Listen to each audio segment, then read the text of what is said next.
So, Miss Lily here has a problem.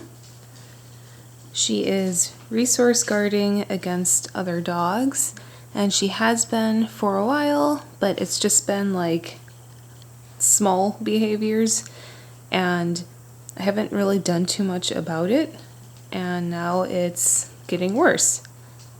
Like right there. That's the start. If you notice your dog even doing that, you're going to want to stop them, because it's only going to get worse. So I have a list of items that I've noticed her resource guarding. Usually it's the bark box.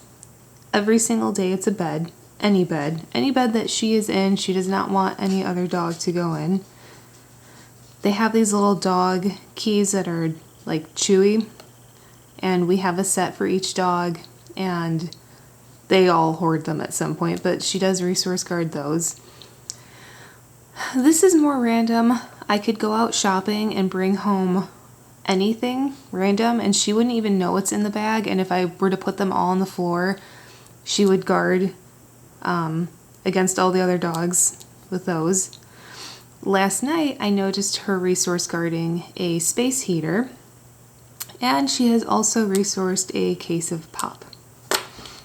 From what I've been researching, this can be a complicated subject, and any dog at any given age can develop resource guarding.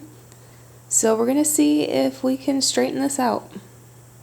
I have read that yelling at the dog and trying to intimidate them can actually make it worse, and basically they can bottle up all those emotions, and eventually then they're like a ticking time bomb, and they're going to lash out one day and it's going to be even worse than it has been. So I'm trying a different method out today, and I'm going to show you guys. Alright, so this is what I have seen done. You put a high value item in with the dog. I've seen this in an X pen, but we don't have one, so I'm just gated off an area. So I would put the bark box in here, and basically I would walk a dog past the bark box, and the minute I see Lily tense up, I will throw treats in there.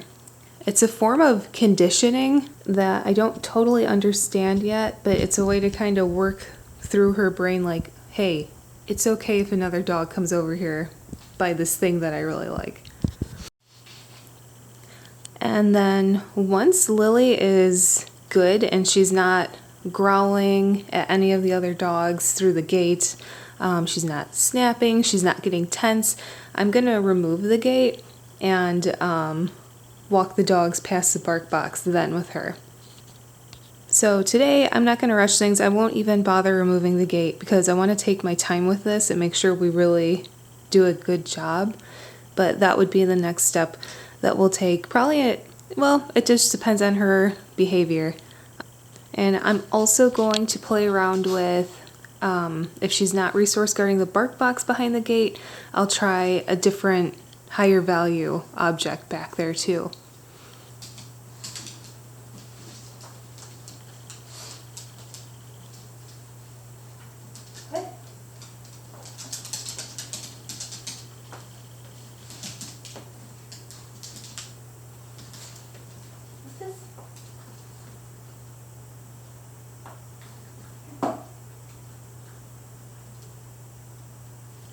So Lily's really smart, and she knows that there's treats around, so she's already she's not valuing the bark box as much because she knows that I have cheese, so she's not really trying to guard it. So I actually am going to take the gate away and see what happens. Good girl, Val.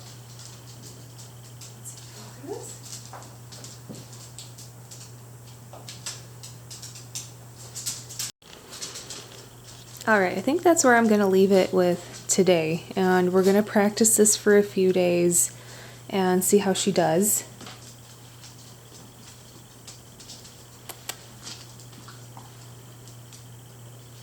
Here, Belle.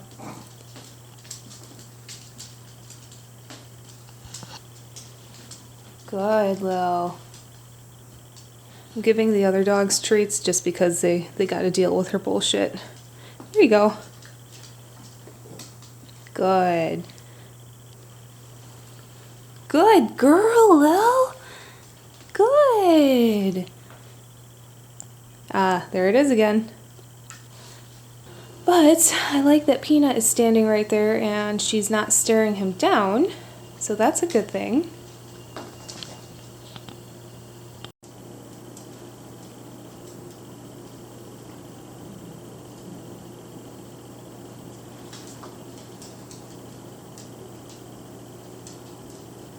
Alright, so that last time I was slow. I should have threw treats way quicker than that. But I'm going to do this a lot. I'm just going to hang back until she gets bored with me, because she will go back to that bark box. And I'm going to practice this with other objects that she will value, like, you know, a can of orange pop. Really, Lil? Yeah, it happens. Alright, so this is where I will leave you today. Here is the January 2022 bark box, and we won't know what's in it for a while. Ha! So I'm going to do this with Lily for a couple of weeks. We're going to see how she progresses, and basically no more bark boxes until she stops resource guarding them, because this is just one challenge, just letting the other dogs around it. But as soon as I start to lift the lid, that'll be a whole other challenge, because now she sees all the goodies inside and she'll probably want to resource all of those as soon as she sees them. So we're going to take it step by step and just see how she progresses, and I'm going to put other objects out here that she values just to mix it up a little bit and see how it goes. Bye everyone! Wish us luck!